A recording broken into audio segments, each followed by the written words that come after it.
right, continuing on with the TMCC Library Open Genealogy Lab Outstanding Guest Speaker Series, today we are pleased to present Diana Bowers-Smith. Diana, known as Dee, is an archivist at the Center for Brooklyn History at Brooklyn Public Library. They have been with the library for 7 years and, prior to that, worked as an archivist for the Ray Johnson Estate. They have extensive experience in the cultural heritage sector and a background in art history. As a fourth-generation Brooklynite, Dee is personally invested in telling the stories of all Brooklynites, including the ancestors of many people who now live elsewhere around the country and the world. The Center for Brooklyn History, also known as the CBH, collects, preserves, and makes accessible the most comprehensive collection in the world of materials related to Brooklyn's history and culture. The most common research topic at CBH is genealogy, which is no surprise considering that as many as 1 in 7 Americans have roots in Brooklyn. This presentation will introduce attendees to the CBH and its collections, provide a guide to using the genealogical resources held by them, and answer any questions attendees may have about conducting genealogical research in Brooklyn. So I'd like to offer a warm virtual welcome to Dee. Thank you, Sue. I'm happy to be here.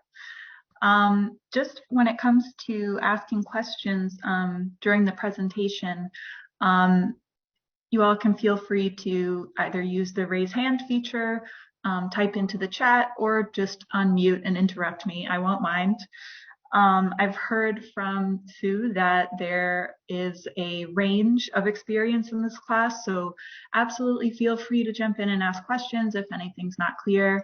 And those of you who are very expert genealogists, I hope you'll forgive anything that might seem a little simple to you. I don't consider myself an expert genealogist, but I am very practiced at assisting genealogists, so I hope that you'll all be able to find something in this presentation that is helpful and useful.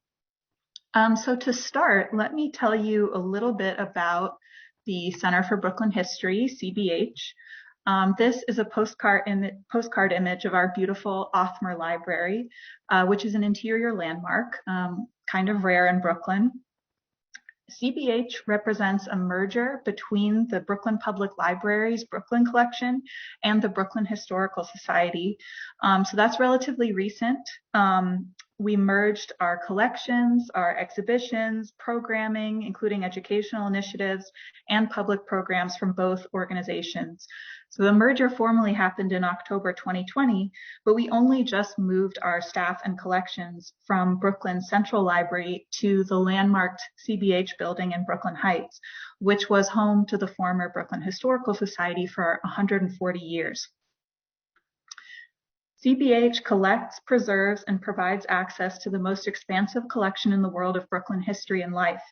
The combined collections that comprise the new Center for Brooklyn History's holdings include over 250,000 photographs, 37,000 books, 1,800 archival collections, 2,500 maps and atlases, 5,700 artifacts, 300 paintings, and 1,400 oral history interviews, and more. The collections foster new and cutting-edge scholarship, support public learning and research, and enrich CBH's exhibitions, educational activities, and public programming. So who uses the Center for Brooklyn History? Well, we're an archive and a public library, and our mission is aligned with Brooklyn Public Library's mission at large. So the answer to this question is everyone, hopefully. Our Assistant Director of Collections and Public Service, Natiba Guy Clement, put it really well when she said, as a public library archive, we embrace being rooted in the community we strive to serve, to share the history of where they live, work, play, or are just curious about. And our most frequent research questions, as Sue mentioned in the introduction, are about genealogy and family history. Just a little glimpse at some other types of users, so students, staff, house and building researchers, historians, authors, journalists, and artists. On the right are some recent books and articles about Brooklyn history that cite our materials in their research. So for example, on the bottom left, this book, When Brooklyn Was Queer, the author Hugh Ryan made extensive use of our Brooklyn Daily Eagle archives, which we'll get into in a minute. as well as our postcards and photographs to support his thesis that the thriving 19th century Brooklyn waterfront helped establish an equally thriving queer community in waterfront neighborhoods like Red Hook, Coney Island, and the Brooklyn Navy Yard area.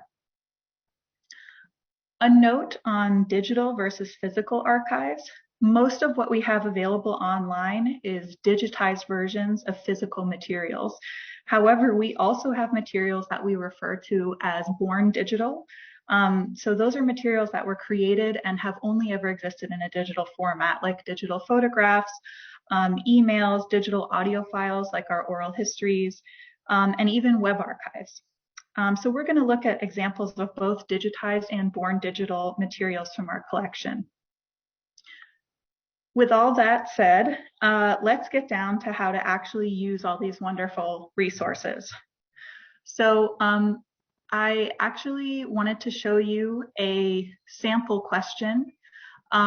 So this is an example of like the kind of reference question that I might receive and be answering on a regular basis.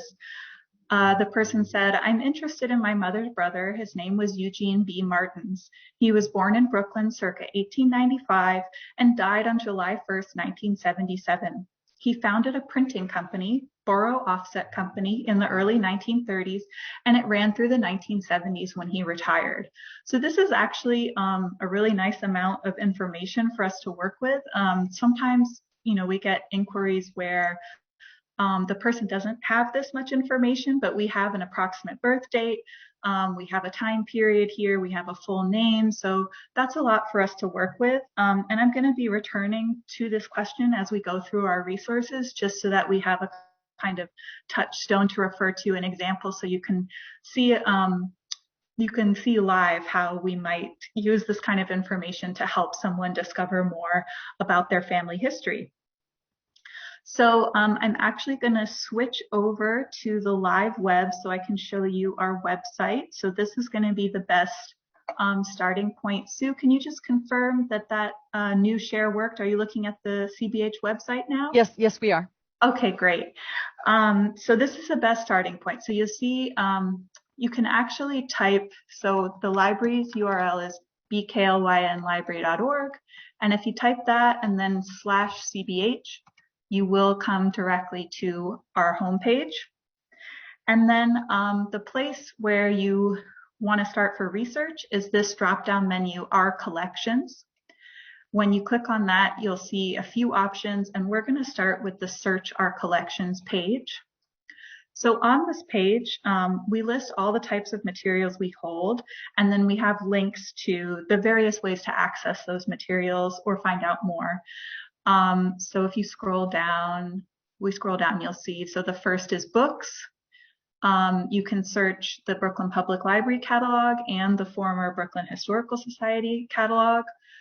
We also have an extensive collection of photographs through our digital collections portal and the Brooklyn Historical Society's digital collections portal. And I'm just going to show you this page now, but don't worry, I'm going to show you each of these resources individually.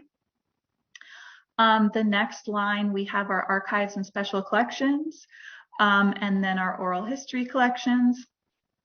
Further down, we have our maps, our audiovisual materials, art and artifacts, newspapers, and then at the bottom, we have a link to our directories. So to start with, I'm going to go to this link for newspapers. And this is going to take us to a tool that we refer to as Brooklyn Newsstand. So Brooklyn Newsstand is a partnership between the Center for Brooklyn History and Brooklyn Public Library and newspapers.com. I'm sure many of you are familiar with newspapers.com. This is a special subset of the newspapers.com collection that comes from our newspapers on microfilm. So we have over 30 local Brooklyn newspapers, digitized and keyword searchable, available through this portal, and those date from 1835 to 1999. So that's a very rich resource for researching Brooklyn history. And we've had a lot of people have good luck finding their ancestors through this resource. one of my favorite examples of that was actually a friend of mine who came to me. She had found at a flea market a ceramic jug with the name of her grandfather's store stamped on it. So her last name was Harrison, and it was William Harrison General Store, and that store was located in Brooklyn. So she was able to use Brooklyn Newsstand to search for her grandfather's name, and she ended up finding not only an article about the store, but even a photograph of the store, an image, and the building is still standing today. So that was one example of something really exciting that came from this tool. And this is a resource that's unique to CBH. So because of the COVID-19 pandemic, right now, this resource is available anywhere with an internet connection because we're still closed, for the most part, closed to the public. But that's not always the case. So if you want to use this full resource, get on it while you can. It's accessible from anywhere right now. And then it will be again in future. It's just that our agreement with newspapers.com means that we have to have a couple of years where it's only accessible on site. So I'm going to click through so we can take a look at this. So remember our example question was about somebody called Eugene Martins. So I'm going to plug that name in so we can see how to use some of these tools. So we can see here we've got a number of different results. We've actually got over 5,000 matches, so that's maybe too many. So let's see, I think I might want to narrow this down to the 1950s. So I'm going to put a date range here, 1950 to 1960, because we know that he retired in the 70s. So maybe the 50s will be, you know, a point where he was busy with his company that he founded. And here we go. It looks like we have a clipping with an image, which is always great. So I clicked through from the search results, and now I'm looking at the actual newspaper page. And I'm just gonna move some things around so I can see the controls here and be able to zoom out a little bit. There we go. So let's zoom out, and you can see the name I searched for is highlighted. So this is a picture of Eugene Martins. And then it tells us the date over here. So it's October 17th, 1952. It's the Brooklyn Daily Eagle. And we have several options for saving this content. So if you have an account with newspapers.com, you can use the clip function and you can save this to your account. But even if you don't, you can use this print save option, and you can save the entire page, or you can just select the clip that you're interested in. And when you do this, when you click save, if you save it as a PDF, that PDF file will include the full citation. So it will include not only the image, the clipping, but it will also include the name of the paper and the date and all that information. So it's really convenient to just save that right to your research files. The other thing to note about the Brooklyn Eagle specifically is Brooklyn Public Library owns the records of the Brooklyn Daily Eagle, which was Brooklyn's paper of note for over 100 years, so 1841 to 1955. So we have the clippings morgue from the Eagle, and we also have the photo morgue from the Eagle. That's one of our archival collections. We're going to get to our digital collections page where we have over 20,000 photographs from the morgue, but actually the entirety of the morgue is 10 times that. And we have a lot of undigitized photographs in that collection as well. So for this Eugene Martins question, I went and looked at the collection guide for those morgue photographs, and I found an additional photograph of Martins undigitized that I was able to scan and send to this patron who had this question. So I'll show you that when we get to our archival collections a little bit later in this presentation. So that's Brooklyn Newsstand. I've tried to keep an eye on the chat. I don't think I've seen any questions, but jump in if anyone has any questions so far. I'll just leave space for a moment just in case anyone wants to ask anything. So the next tool that I'd like to show you all is our digitized city directories. So I'm going to go back to our Search the Collections page, and that is the last link on the page, the city and telephone directories. So this brings us to our page on the Internet Archive, which is where we host our digitized directories. And the directories cover 1856 to 1967. So this is another really rich resource. There is a keyword search for this collection, so you can use this search bar. So for example, if I put in our example name that we're working with, make sure that you select text contents, because that's going to search the actual pages of the digitized directories, whereas if you had metadata selected, that would only be the catalog record for the directories. So you want to make sure you're searching the text contents. And then when you hit search, it's going to bring up some results. Now, I did practice the search ahead of time, and I'm sorry to say that I wasn't able to find Eugene Martins that we were looking for while using this resource. And as I'm sure you all know, sometimes you come across a dead end.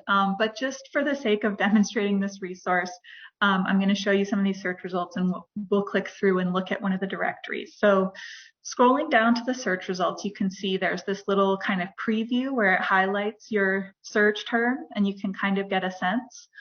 I know from census records that Eugene Martins was living in Brooklyn in 1920. So I'm going to take a look and see if I can click on something around that time. Let's see, so why don't we try maybe this one. So these were digitized from microfilm. Sometimes the image quality isn't great, but because the volumes are alphabetical, of course, even if the keyword search is being a little bit wonky or not helpful, you can always kind of manually flip through these digital pages to find the alphabetical listing. Another thing that the directories are useful for is for advertising. If you're looking for a family business, for example, people's occupations sometimes are listed in these directories. Even different races are sometimes, or ethnicities are mentioned, especially in the earlier directories. So that's really interesting as well. And then sometimes you can find maps, information about public services. So they're very rich resource to flip through and use. And we do have, like I mentioned, 1856 to 1967, and we also are in the process of applying for a grant to digitize even earlier directories going back to 1822. Yeah, so hopefully we'll get that grant and be able to get those online soon. So I'll just show you that basically this functions like a virtual book, and in the case of some of these, each page, so to speak, is actually a 2-page spread.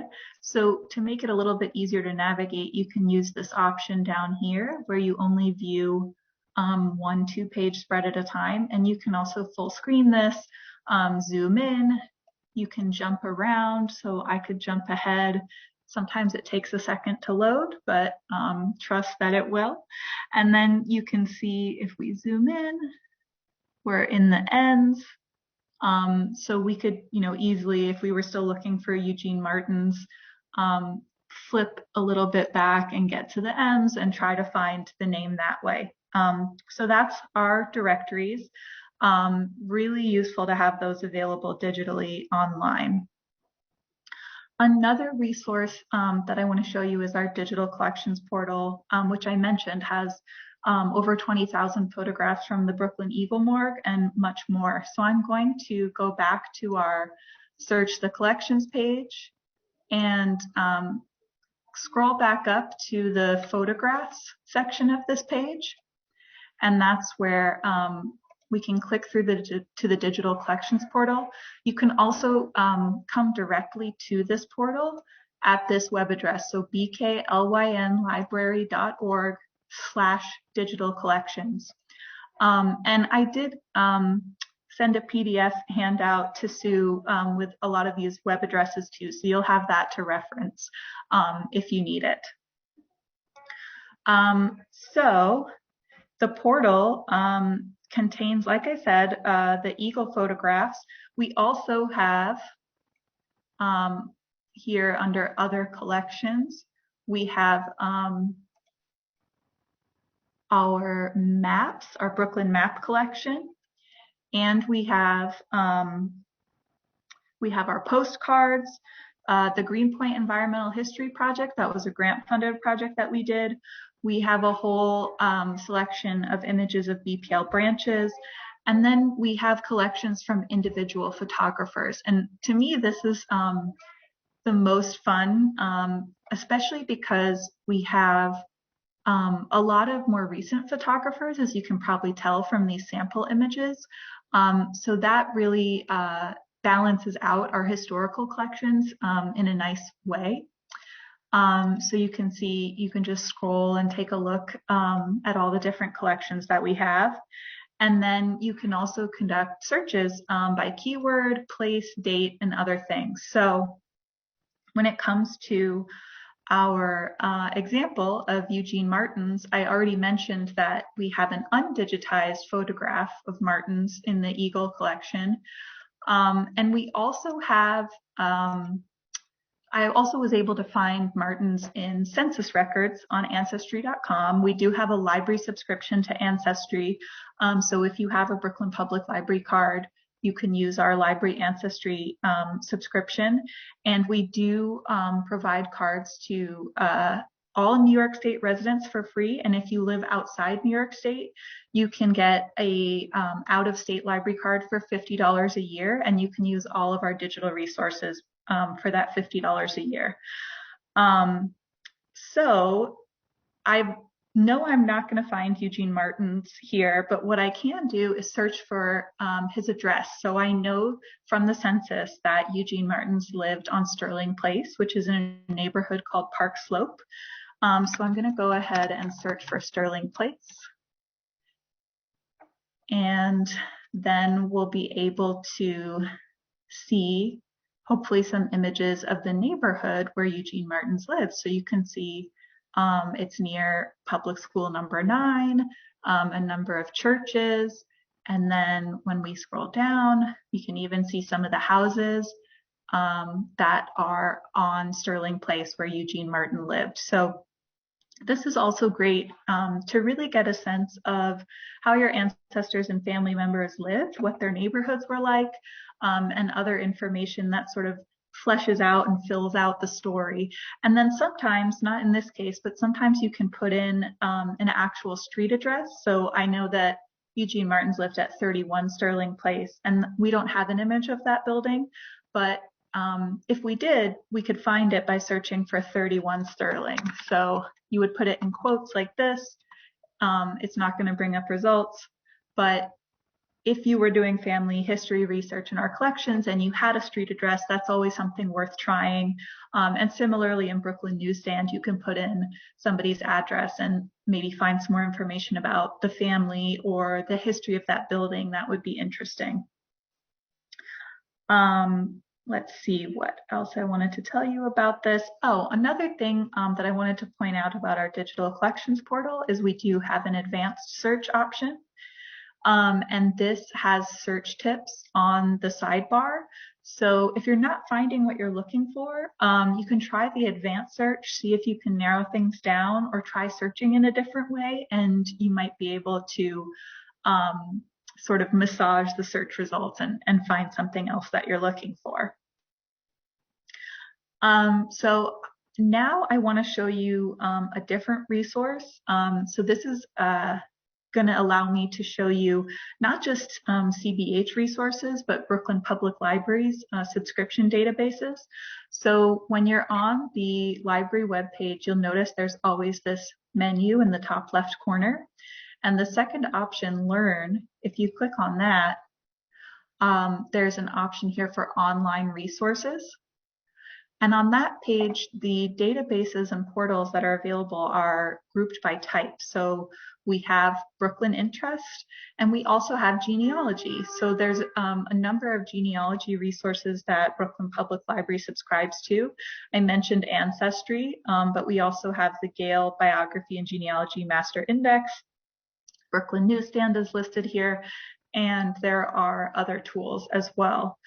I'm going to go back and click on our Brooklyn Interest resource list so that I can show you FIMO, Fire Insurance Maps Online. So some of you might have used fire insurance maps. They're really helpful resource for house and building research, which I think is a nice complement to genealogical research. Again, if you want to sort of dig a little deeper and flesh out your ancestors and relatives' lives and stories, sorry, just got distracted. Then you can see, oh, they lived in a wooden house or they lived in a stone house, that sort of thing you can tell from these map resources. And it also might help you track down if the place where your ancestors lived still exists. There are a lot of historic buildings in Brooklyn, and so you never know, you might be able to go and see the house where they lived. So we're going to visit this resource. I just have to log in because this is another one where you need a library card in order to use the resource. So I would recommend using the interactive map because then you can just type in an address. So I'm going to go ahead and type in the Sterling Place address and click go, and it's going to show me that address on the map. And then when you scroll down, it will show you a list of the digitized atlases in this portal that cover that part of the map. So given the time frame we're looking at, I'm going to select this 1926 atlas, click show, and it will overlay that atlas's index with the live map. So we can see on this image that what we want is plate 39. Sometimes that's a little bit hard to read, but you can zoom in and out to get a better view. So we know we want plate 39. We're going to go back and click through to the atlas. And then here on the sidebar, they're very small, but you can see the plate numbers in the top left of each of these previews. So I'm going to scroll down to the 39th plate and click on it. And then we'll be able to zoom in and get a sense of 31 Sterling Place. So I know from looking on Google Maps earlier that number 31 is between 6th and 5th Avenues. So we've got 6th Avenue here, and then 5th Avenue is up at the top of this plate. So here we go. We're going to find number 31, and here it is. So the thing about fire insurance atlases is they're color coded. So, I mentioned you can tell what the building or house was made out of. So the pink means stone. So we know that 31 was a stone building. If you know Brooklyn architecture and if you know the Park Slope neighborhood, you know that there are a lot of townhouses known as brownstones in historic Brooklyn neighborhoods.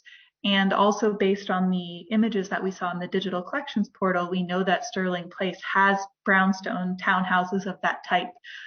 So it seems a pretty fair assumption that number 31 is a brownstone or was a brownstone.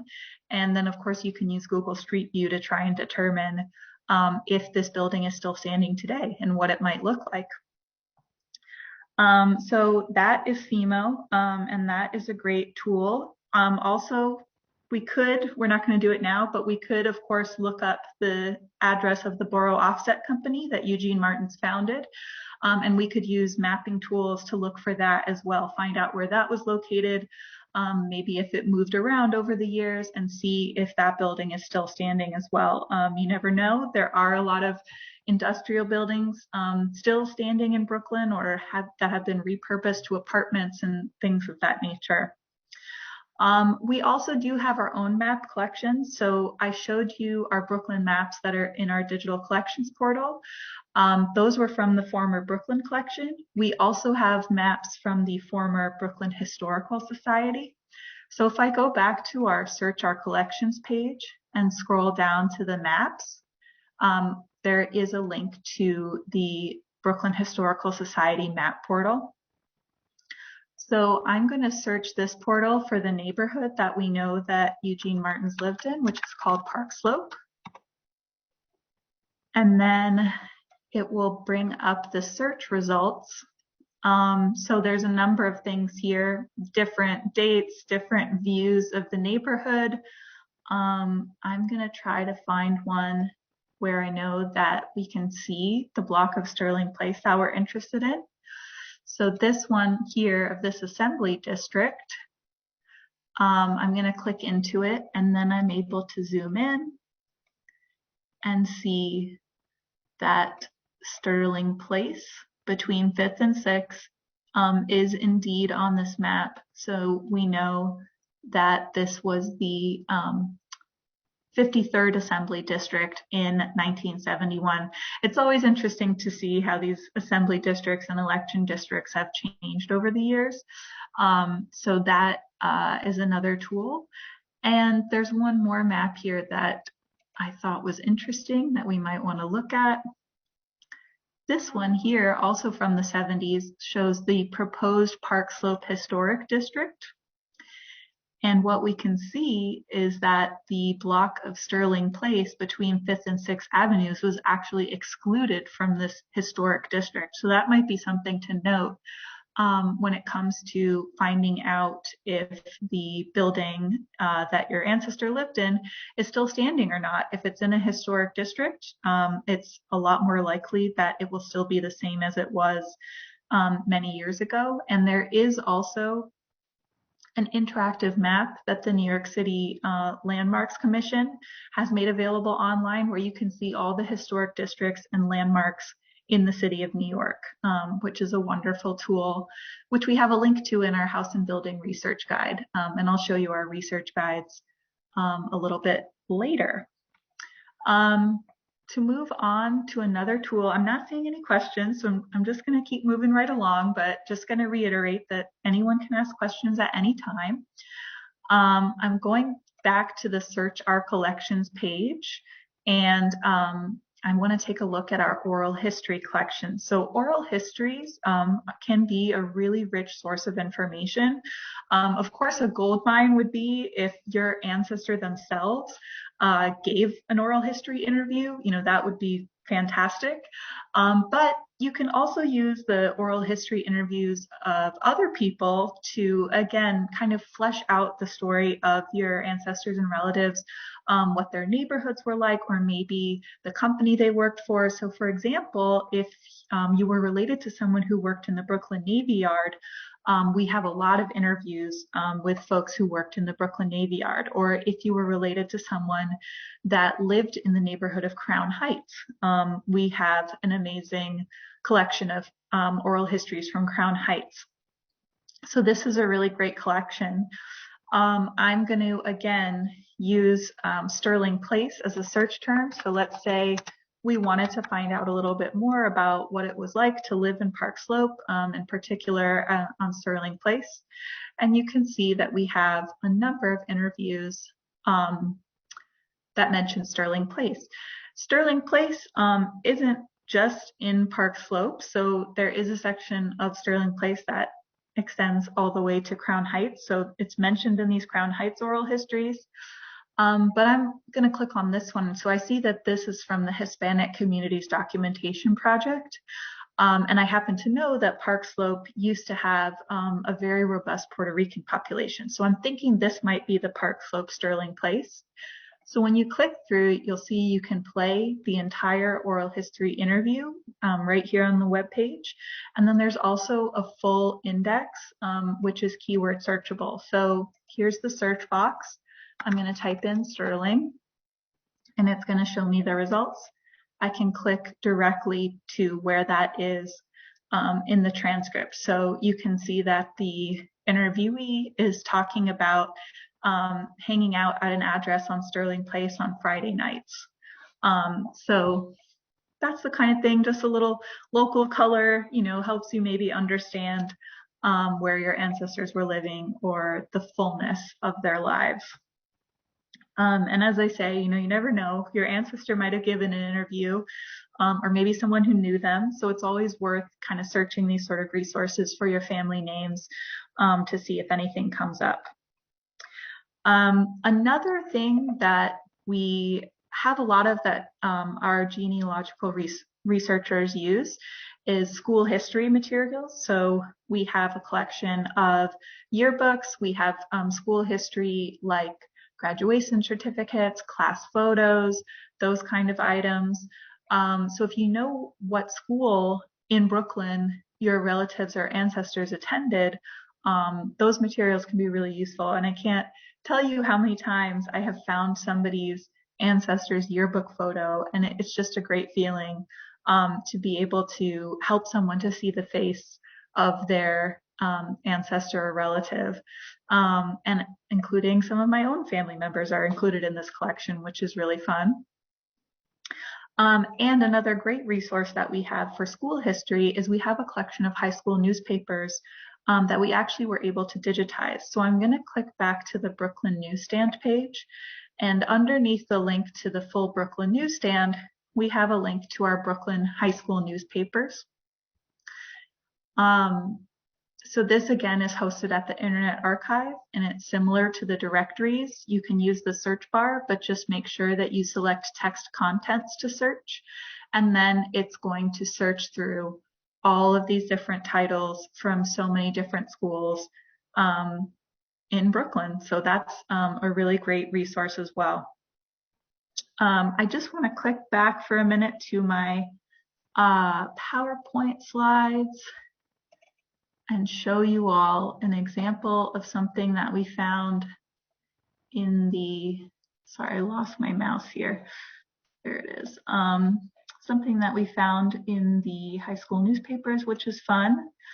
So this is the, whoops, click ahead.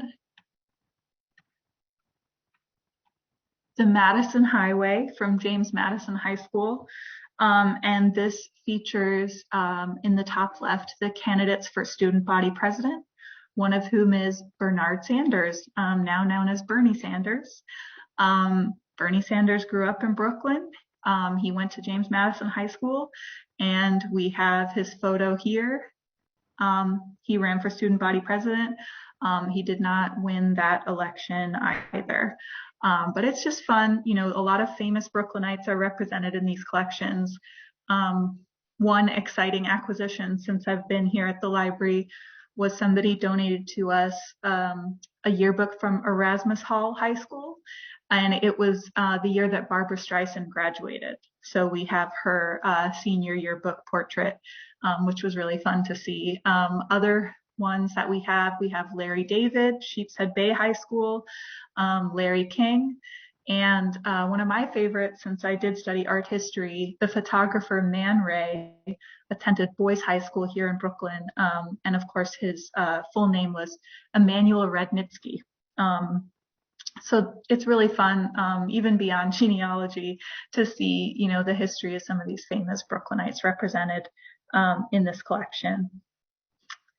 Let me click back to our page because I want to show you our research guides. So back to the Search Our Collections page. If you remember when I came here, there was a drop-down menu under Our Collections. So to go back to that, the second option is Research Guides. And that's where you can find firstly, a number of video tutorials for searching our online portals. So a lot of what I've demonstrated today, if you need a refresher, we have our video tutorials here. And then we have these subject-based research guides. And you'll see here, family history and genealogy research. So this is a really wonderful resource. It lists not only our resources and a number of resources that I haven't mentioned yet in this presentation. A lot of our analog resources that can't be used online, you can get a sense of those from this guide. And then you can see there's also other guides that might be useful for doing genealogy. So we do have a guide to remote research. So if you are far away from Brooklyn, a guide to using our resources even if you're not here. House and building research I mentioned, that is sort of can be connected to genealogy, and sometimes people just want to know about the house or the building that they live in. If you have Jewish heritage, we have a Jewish history research guide. If you have, if you or your family members are Black, we have a Black history research guide. And you can see just a number of other topics here that really dive into our resources and let you know how to use them. So I'll click through to the Family History and Genealogy Research Guide, and you'll see that we just have a list of everything that we have available that you can use to do your research and that you can write to us about or call us about. So this is great. And then at the bottom, we have additional resources from other institutions, and I'll touch on that a little bit more at the end of my presentation. I just saw a question pop up in the chat. Are early colonial records divided between kings and queens counties, or are they included together? So that's a great question, because as some of you may know, the city of Greater New York wasn't a unified entity until 1898. And in fact, Brooklyn is the only outer borough that was a city in its own right before becoming a borough within the city of New York. And I should have clarified at the beginning of this presentation, but we do still have separate library systems. So the Brooklyn Public Library is its own standalone system. The Queens Library is its own standalone system. And the New York Public Library covers the 3 remaining boroughs, so Manhattan, the Bronx, and Staten Island. So Queens Library has their own local history division, as does New York Public Library. But when it comes to early colonial records, those are actually held at the New York City Municipal Archives. So that's another of these additional resources that I plan to talk more about at the end of the presentation. The Center for Brooklyn History is the best collection of Brooklyn-specific records in the world, but we do have a number of other institutions, both in Brooklyn and in New York City, where there's even more information about Brooklyn, Brooklynites, and Brooklyn history. So I'm definitely going to let you know about some of those when we get to the end of this presentation. The next thing I want to talk about is accessing our physical collections. Let me show you this slide. So we have a number of physical collections. Of course, I mentioned, our books, archival collections, photographs, we have artifacts. You can see some of those in these images. And how can you use those? Well, if you live far away from Brooklyn, it might be a little bit difficult. But I will show you at least how you can search and get a sense of what we have. And then you can reach out to us. We might be able to help, or maybe sometime you'll be able to travel to New York and use these resources. I did just see another question pop up in the chat. Do you have access to cemetery records within Brooklyn? We don't have extensive cemetery records here at the Center for Brooklyn History. One of the largest cemeteries in Brooklyn, Greenwood Cemetery, does have a genealogy research program called Greeneology for Greenwood Cemetery. Again, that's one of the resources that I would point you to as an additional resource outside of Brooklyn Public Library. And then there are a number of other cemeteries in the area that you can actually just call, and they'll look in their records for you. So that's what I did. My great-grandparents are buried in the Cemetery of the Evergreens. When I called with their names and death dates, they were able to tell me exactly which plot to go to and when they were interred and all of that information. So you can get that over the phone. You don't have to be in New York to get that information. Okay, so to search our physical holdings, let me take you back to our website. So I'm going to go back to the Search Our Collections page. So one thing that is noted on this page, and I should have noted verbally, is that we still are working on merging the two collections. So the Brooklyn collection and the Brooklyn Historical Society. We've made a lot of progress, but there are still some separate resources. So for example, I showed you the map portal, and then we have additional maps in our digital collections portal. Those are still separate for the moment, and we're working to bring everything together. So when you do scroll through this page, you'll notice there's 2 links for a lot of these types of materials. For books, we do have a link to the former Brooklyn Historical Society catalog, but all of those records now exist in the Brooklyn Public Library catalog as well. So this first link to the BPL catalog, you can search all of our books through this link. You can always just go directly to the library catalog, but if you use the link on our page, it will take you to a search view where Center for Brooklyn History is already a filter. So that can be really helpful, but you can also add that as a filter if you just went to the catalog from the library homepage. So for example, if you typed in census, you could see the holdings that we have. Now, the Brooklyn Historical Society collected a lot more widely than the Brooklyn collections. You can see this first result is an Illinois census, which doesn't actually fit our collecting scope. But we do have things like that as well. You can search, if you wanted to narrow it down, Census New York, and that would come up. You could put in a year to narrow it further. And if you saw that we have something and you really want to take a look at it, you can always email our reference librarians, and we might be able to help you with that. We do, especially because we've been mostly closed to the public because of the COVID-19 pandemic. We've been offering scans of up to 20 pages completely free of charge, and even up to 50 pages at only 50 cents a page. So we are trying to provide as much access as we can, even though we have been closed. We're also open for research by appointment as needed, 3 afternoons a week.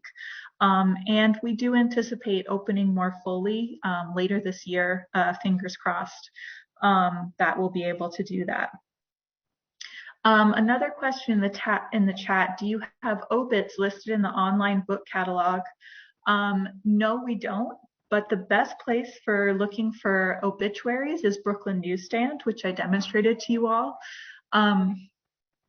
Using that resource, you'll be able to find a lot of obituaries and death notices. If you don't find it there, there is also a paid obituary search service at the Queens Library. They have enough staff to be able to offer that service, and they will conduct a search on your behalf and send you the results. So that's a couple of different options for finding obituaries using our collections and other local resources. So now that we've taken a look at how to search the book catalog, I want to show you also how to search our archival collections.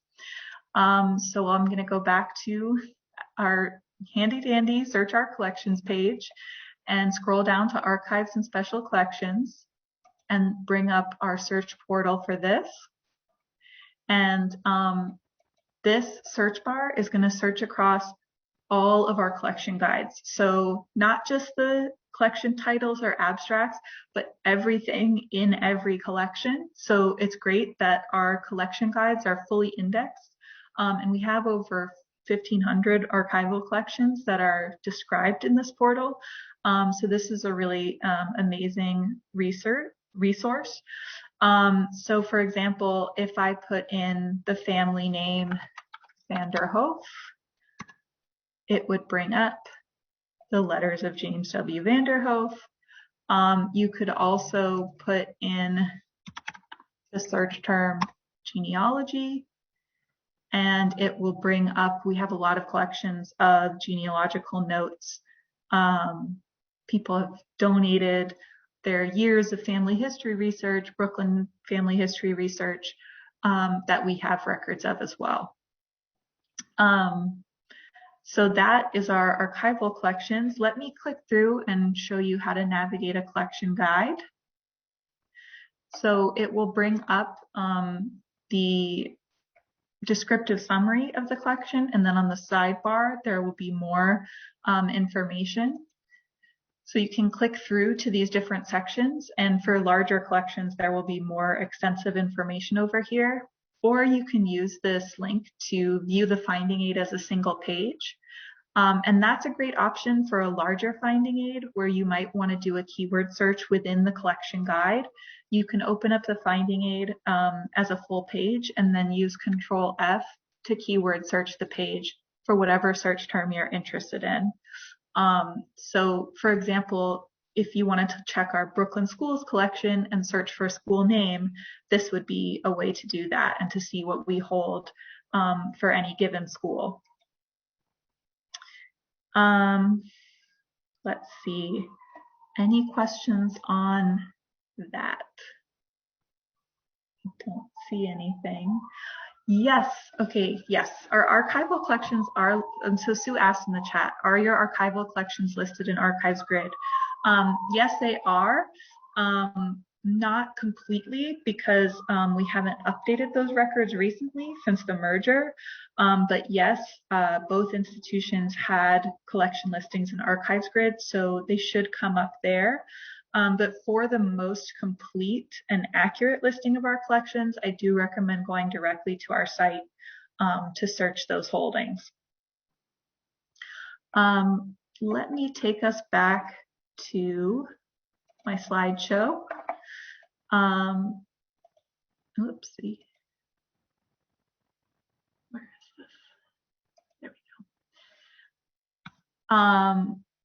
Finally, like I promised, I am going to talk about some other Brooklyn resources that we recommend for genealogy. So New York Public Library does have a local history and genealogy division. It's called the Newsstand division. They have a lot of resources there and specialized staff that can assist you to use those resources. I mentioned the Queens Library Archives. The Queens Library collects for all 4 counties on Long Island, so they do have Brooklyn history material there as well. And as I mentioned, they have that paid obituary search, which is really helpful. The New York City Municipal Archives, they have lots of records that are helpful. Of course, they have vital statistics there. They have, so, you know, I'm sure you all know what that means, but birth, death, marriage records up to a certain date. More recent records are at the city clerk's office or the Department of Health, depending. The Municipal Archives also has school records and some court records. Those can be helpful as well. And then you'll see on the slide, I mentioned the tax photos. So in the 1940s, the city photographed every building in New York City. And in the 1980s, they repeated that again. All of those photographs are available digitally online. And there are also interactive maps to look at those photographs. So that can be really helpful as well. I recently had someone send me a childhood photograph of her and her sister on a street in Brooklyn. And she said, you know, can you help me identify this street? And I sent her the 1940s interactive tax photo map, and she was able to find out exactly where the photo was taken. So that was really, really helpful for her. Brooklyn College also has a local history division. I mentioned Greenwood Cemetery and the other cemeteries in the area. Brooklyn Genealogy is a website with extensive information about where to find certain types of records in Brooklyn. And then we also have a partnership with a service called Urban Archive. It's a technology nonprofit that promotes historical research and discovery through digital storytelling and, again, interactive maps. And many of New York's museums, libraries, archives, and cultural organizations contribute some portion of their digital collections to that portal. So it really makes these wonderful narrative maps where you can sort of navigate virtually around the borough and see this history kind of layered on top. We are currently doing a series of programs in partnership with the Center for Jewish History called the Borough of Shuls and Delis, Finding Your Jewish Roots in Brooklyn. There's 2 more sessions coming up with that, so you can find that on the Brooklyn Public Library website. And as a public library, all of our workshops and programs are completely free. So I know Sue mentioned that there shouldn't be any barrier and that she wants to share free opportunities to learn. Brooklyn Public Library is definitely great for that. So you can see all of that on our events calendar. We've got lots of great workshops and wonderful programs. And of course, so many of those are virtual now because of the pandemic. Some other institutions in Brooklyn include the Weeksville Heritage Center, which is all focused on Black history in Brooklyn. And then also there's the Schomburg Center at New York Public Library, which is also focused on Black history and is a wonderful resource. And both of those collections have a lot of connections to and resonance with the Center for Brooklyn History's holdings as well. And I know I just ran through and referenced so many different things, but all of these are described and linked in our Family History and Genealogy Research Guide. And the URL for our research guides is on the handout that I gave to Sue, so you should be able to find all of these resources easily through that research guide. Here's a question in the chat. Clarification, is there one out-of-state library card one can get to include Brooklyn, Queens, and the Manhattan, Bronx, and Staten Island? No, there's not. Sorry to say, they are 3 separate library systems. So you can get an out-of-state card for Brooklyn Public Library that will allow you to access all of our resources here in Brooklyn, and you'd have to get separate cards for Queens, and then New York Public Library is the other 3 boroughs, Manhattan, the Bronx, and Staten Island. So yeah, there have been many times over the years when the 3 library systems considered combining, but it has not happened. We are still separate. There's pros and cons to that, but that is how it stands at the moment. So I guess I haven't made it quite an hour, but almost. I feel like I gave you all a lot of information. I hope you feel that way too. I want to thank you so much for your attention. The best way to reach us right now is via email. So we've got our general reference email here on the slide, cbhreference@bklynlibrary.org. My personal email is below that, dbowersmith@bklynlibrary.org. And then below those email addresses, you'll see our handles for Twitter and Instagram, where you can also keep up with our news. And we do have a blog. It's called Brooklynology. Our whole staff contributes to it, and it's got over 10 years of amazing Brooklyn history content. So that is a great resource as well. And you can join our e-newsletter if you want to be alerted about all of our upcoming programs and our new blog posts. I see another question in the chat. Do you accept photos? We do accept donations of collection materials, but we do ask that you email us about them instead of sending the materials to us directly. We'd like to assess and know more about the materials before we accept them into the collection. So please feel free to email us anything that you have that you think would be a good fit for our collections. We collect anything related to Brooklyn, really. We have a more detailed collecting policy, but that's basically the short version. Is if it's related to Brooklyn, we very well might be interested. So please do let us know. Yeah, and I guess we can just open it up for questions now. Okay, I'll let the class just go ahead and unmute their microphone and ask a question. And while we're waiting for that, kind of taking off on that one question about the photographs, one of the things we really do here in the lab is encourage everyone to write their family history and publish it. If they have ancestors from Brooklyn, would you consider accepting a donated published book and for your local history area? Yes, if it's very focused on Brooklyn, yes, we would accept that. We would catalog that and put it on our shelves. we do have limited space, especially since this merger. So we'd want to make sure that there's a lot of Brooklyn specific content in any book like that we accept. But yes, absolutely. We'd definitely be open to it. Wonderful. And while I'm waiting for anyone else, I've got a couple questions I jotted down. You mentioned getting an out-of-state library card for $50 a year. Could you show us the link for that? Sure, absolutely. Let me go back to the live web and I will open up the page for that. So we go back to the Brooklyn Public Library website, go to borrow, get a library card, and then you just have to fill out this form and you'll be able to apply online and get your card. And you don't need to they'll send you a physical card when you apply, but basically as soon as you apply, you'll get your electronic card information and be able to use the resources on the website. Wonderful. So you can see the URL here. It's disc.bklynlibrary.org/card, and I will drop that into the chat right now. Here we go. And I think there was another question in the chat. Can you see that right above what you just posted? I do. So the question is, I have a relative from the 1860 Brooklyn Ward 4, District 2, Kings, New York. The dwelling number was number 657. How do I figure out the street? It is not listed on the census. So this is something where you can use historic maps to identify what was in Ward 4 in Brooklyn in 1860 and kind of go from there. If you want assistance with that, I would recommend send this question to our reference email, so cbhreference@bklynlibrary.org.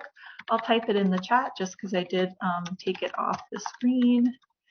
And that is where you can send any of your more in-depth questions, and one of our reference team will be able to help you with that.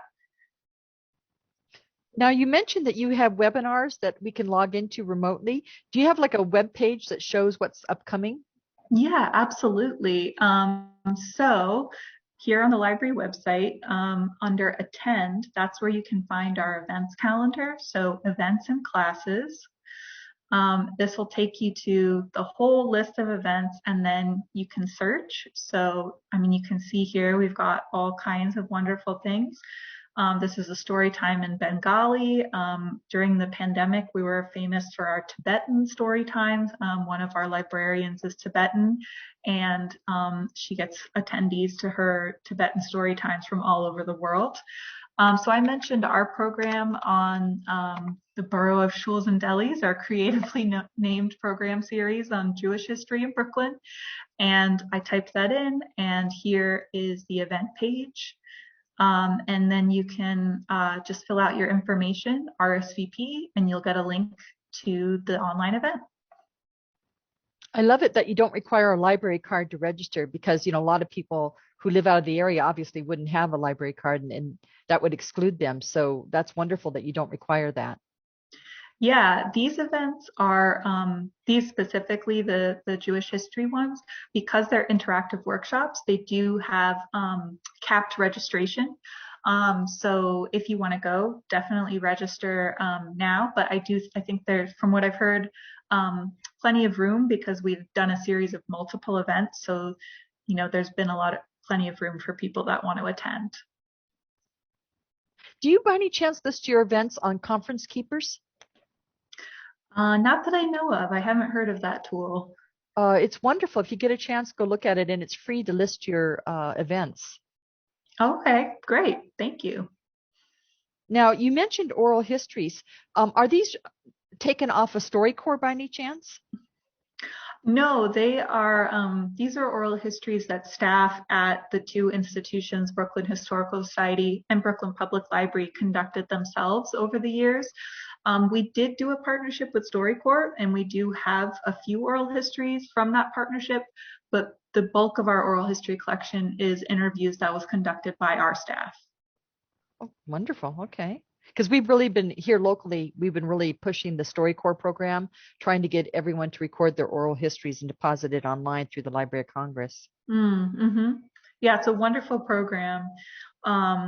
but a lot of our oral histories actually go back to the 70s and 80s.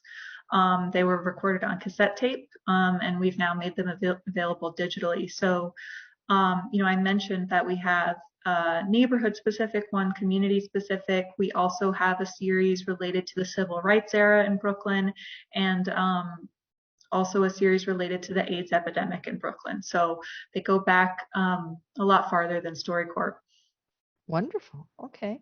Now you mentioned the Brooklyn Daily Eagle newspaper. Now I know there's wonderful sites out there that are available for free to look for old newspapers from New York, like Fulton newspapers, New York digital newspapers. There's several really great websites, and of course you showed yours. But there are probably some newspapers from Brooklyn that are not yet digitized. Do you know which ones those are?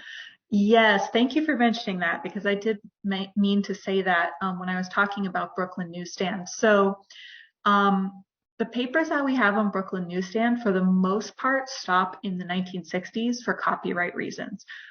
We have one paper that goes up into the 1990s, the Canarsie Courier, because the copyright holder is still living and expressly gave us permission to make that paper available digitally up into the 90s. We do have a lot of other papers from the second half of the 20th century available on microfilm. And we can do searches and scans from that microfilm. But unfortunately, as I'm sure you all know, microfilm searching is a lot more labor intensive because you can't do a keyword search. So if someone can give us, an exact date or maybe a small span, like a week to search in, we can conduct that search on your behalf. If it's a larger time span than that, then all we can offer is for folks to come in and look themselves. So we will be continuing to add to the digitized newspapers as these materials come out of copyright. But some examples are that go up into the late 20th century. Bay News, which was for South Brooklyn, like Bay Ridge, Dyker Heights, Bensonhurst. Greenpoint Gazette. I mentioned the Canarsie Courier, so that is on there. It goes into the 90s. The Phoenix, that was a really popular paper in Brooklyn in the 60s and 70s. The Heights Press for Brooklyn Heights, and the Cobble Hill, lots of like neighborhood papers kind of proliferated in that era, and we do have them preserved, mostly on microfilm. Also, sometimes we have hard copy, but we just can't make those available digitally yet. Understood. Okay. Now, some people in this class are interested, after they do their research, in joining different societies like the DAR, the SAR, Union soldiers of the Civil War. Some people are even involved in Civil War reenactments here locally. I noticed on your research guide that you had one for the Civil War. Do you mind showing that? Do you have a moment where you can do that? Sure. Yeah. Let me navigate back to that page. So we'll go back to our research guides page. And we have a guide for Civil War history.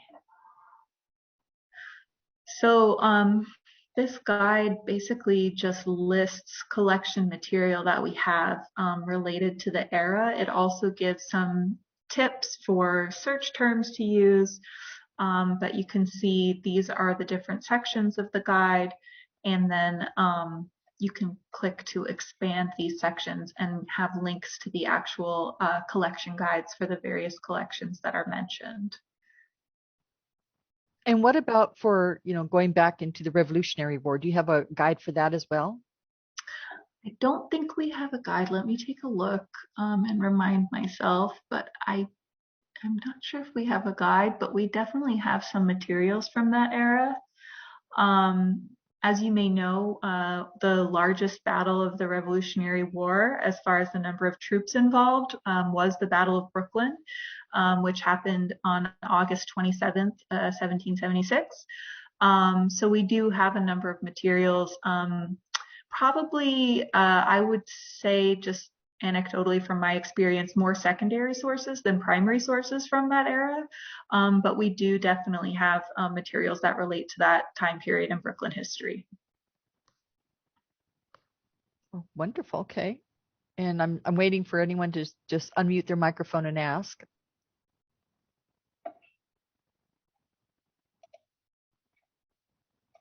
Okay, I have another question if nobody else does. You mentioned that you showed us the samples of the school newspapers, but you mentioned other kinds of digitized school records or other school records. Are they digitized? Unfortunately, no. So the school history collection and the yearbooks we don't have available digitally, but that is something that our staff can take a look on your behalf. So if you know what school your relative went to and roughly what year, we're happy to take a look in the yearbook and send you scans of anything that we find there. Wonderful. Okay. Now, especially talking about school yearbooks, Ancestry.com has a lot of those wonderful old school yearbooks digitized. Has Ancestry.com or Family Search come to your library to do any digitizing? No, they haven't. Not yet. Okay.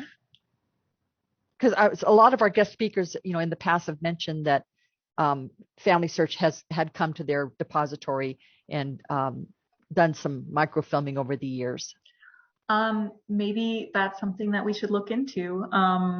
We have had this wonderful partnership with newspapers.com. So that's an example, where we've really benefited and our researchers have benefited from partnering with a web resource like that. So definitely we'll consider that, as a way to get those yearbooks available online, which would be great. Wonderful. Yeah. I know Ancestry.com has just been wonderful about that. I know they had a lawsuit recently. You may have seen it in the news, but last I heard that it didn't go through. So, they were able to continue to put those yearbooks online. I was going to say, similar to the newspapers, there might be some copyright issues with some of the more recent yearbooks, but we definitely have older ones that are totally in the public domain. So I don't think the older ones would be an issue at all. Wonderful. Okay. So class, I'm going to give you a couple more moments here to see if you have any questions for our guest. Just give it a few more moments. Hi, this is Marilyn Bowie. I don't have a question, but I'm the one that sent you the little note saying my husband. Yeah. And I saw that. Yeah. So as you were talking, he actually went online to your site and has already found the obituary for his grandfather. So thank you. Oh, fantastic. I'm so glad to hear that. Thank you. And we do have a large collection of photos from Brooklyn. His father and mother were born and raised in Brooklyn and have their wedding photos. And as a single child, he has nowhere to leave these things. So it's kind of nice to know that maybe you guys might be interested. So I'll be in contact with you. Absolutely. Yes. Please reach out to us. It's wonderful. Thank you. Wonderful. Okay. Well, if there aren't any other questions, just a few things before I say goodbye to our guest speaker today. First of all, I want to say thank you very much, Dee, for letting us video record today. That was very generous of you. And it will take our marketing department a couple weeks to get it up onto our school YouTube channel. But once we get it up, I will send you the link so you'll know it's there. And then also, I encourage everyone, if you're able, to reach out and get a library card from their wonderful library. I just can't wait. I'm going to go home and do it myself absolutely over the weekend. I'm very excited about that. I always enjoy getting library cards from other libraries. Coming from California, we had a very generous system in California where if you're a California resident, you could pretty much get a library card at any library in the state. So I had a collection of over 100 library cards when I moved here to Nevada. So that was, kind of a passion of mine. But anyhow, I encourage everyone to reach out and get a library card if it's possible for them to do so. And then before I stop the recording, I want to remind everyone once again, if you want anything out of the chat box, please download it before you log off today, because once you log off, and even if you log back in, you will lose that chat box. And also, I want to invite everyone to stay for the next hour and a half, because the second half of our lab is very exciting. We all work together on our family trees and form a network among us and form genealogy buddies outside of classroom. So I encourage everyone to stay, especially I think we have 2 new people today for the first time. So I encourage you to stay for that second half of class if your time schedule allows it, and get to know us. And hopefully you'll come back again every week. So with that, Dee, I would like to say thank you for a wonderful presentation. I learned a great deal. I'm sure the class did too. I will, without further ado, say thank you. And if you'd like to log off, you can just click on that red end button at this moment. Okay, thank you so much for the invite, Sue, and thank you everyone for your kind attention. I really enjoyed presenting today, and I look forward to hearing from some of you as you conduct your Brooklyn research. So thank you so much. Thank you. Have a great day, everyone. Bye-bye. Goodbye.